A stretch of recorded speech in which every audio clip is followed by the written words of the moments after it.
Hi everyone, আজকে office যাওয়ার সময় থেকেই ভিডিওটা শুরু করলাম। আজকে এই সিম্পল কুর্তিটা পরেছি, নিজেকে এত ফ্রেশ লাগছিল। তার মধ্যে অফিসে আজকে যেরকম লাঞ্চ দিয়েছে আমি না দেখে অবাক হয়ে গেছি। আমি শুধু ভাতটাই খেতে পেরেছি। সন্ধেবেলা অফিসের কাজ শেষ করার পর আমি আর এক ম্যাডাম এসছি ডিআইওয়াই স্টোরে। অনেক দিন ধরেই ভাবছিলাম, দেখেওছি, আশা হচ্ছিল না। আজকে আসার একটা কারণও ছিল, বাড়িতে এত টিকটিকি আসছে, সেইটাকে যাতে আটকানো যায়। কয়েকটা টুকটাক জিনিসের সাথে সাথে এই জিনিসটা কিনে আমি যে কি উপকার পেয়েছি। স্টোরটা কিন্তু বেশ ভালো ছিল, অনেক রকমের জিনিস আছে আর বিভিন্ন রেঞ্জের কিচেনের জিনিস, হোম ডেকর, অ্যাক্সেসরিজ সব রকমেরই জিনিস ছিল। ভালো লাগলো বেশ স্টোরটা। আর দুপুরে ওই লাঞ্চ করে রাতে শান্তিতে খেয়েছি। পরের দিন ছুটি, সকালবেলা উঠে ফ্রেশ হয়ে ব্রেকফাস্ট বানাবো।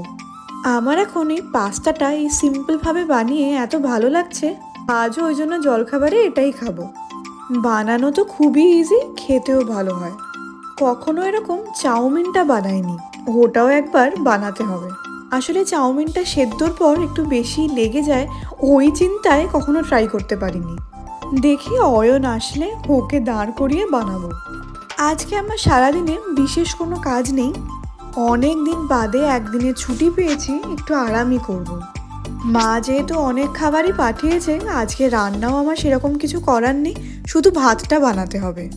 অনলাইন থেকে এই চিকেন টিক্কি আর গুলাবজামুন অর্ডার করেছিলাম, কিন্তু এই গুলাবজামুনের সাইজটা যে এত ছোট হবে বুঝতে পারিনি। ওই ছোট ছোট দুটোর দাম কত বলো তো? 65 টাকা। যাই হোক, লাঞ্চটা থালায় সাজিয়ে ফেললাম। ওই রকমভাবে গরম করতে অয়নই আমাকে আইডিয়া দিয়েছে। খাওয়া দাওয়ার পর একটু নেটফ্লিক্সও দেখেছি, দুপুরবেলা রেস্টও নিয়েছি। বিকেলে উঠে চা খেয়ে নিচে হাঁটতে গেছিলাম, এসে ডিনার করলাম। এরপর আমার দুটো পার্সেলও এসেছিল সকালবেলা।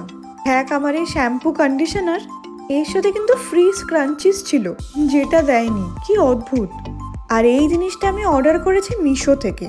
জিনিসপত্র রাখার জন্য স্টোরেজ চাই, একটা দারুণ জিনিস পেয়ে গেছি। এইটা অ্যাসেম্বল করতে আমার এত টাইম লেগেছে। প্রথমে একবার লাগিয়েছিলাম, দেখলাম পুরো উল্টোপাল্টা হয়েছে, আবার প্রথম থেকে করতে হয়েছে। তো এটা একটা বিশাল কাজের জিনিস আমি পেয়ে গেছি।